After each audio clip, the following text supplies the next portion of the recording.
Gulat ka, no? Akala mo simple lang ang tubig at konting moist. Pero minsan, yan ang dahilan kung bakit tambay sa sulok at biglang stress ang tarantula mo. Sa video na to, ipapakita ko kung ano ang aking weekly routine sa pag-refill ng water dish at pagbasa ng substrate.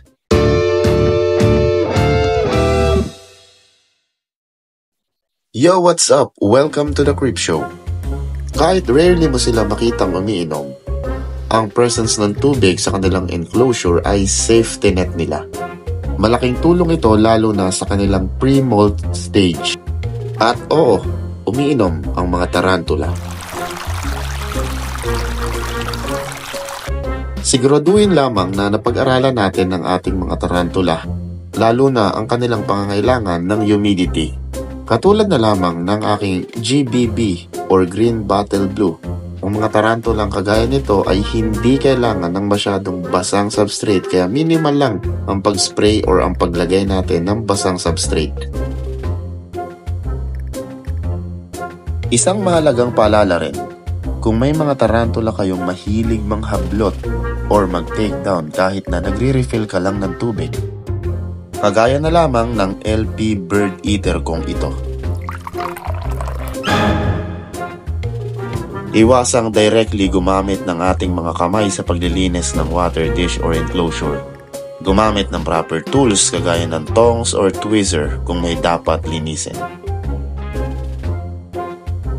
Ang tip ko, huwag basang-basa ang buong enclosure. Siguraduhin merong dry zone and wet zone para merong choices ang ating tarantulas. On my personal experience, tansyado ko na kung gaano lang karami ang tubig or substrate na babasain ko. Once a week or twice a month? Depende yan sa status ng substrate natin. Hintayin ulit nating madry ang substrate bago tayo ulit magbasa or mag-moist ng substrate or mag-refill ng water dish kung ubos na ito. Ito ang mga simpleng routine na madalas makalimutan pero sobrang crucial para sa well-being ng ating mga tarantulas. Kaya alagaan natin sila. Hindi lamang sa feeding videos, kundi sa small but important things like water and moist.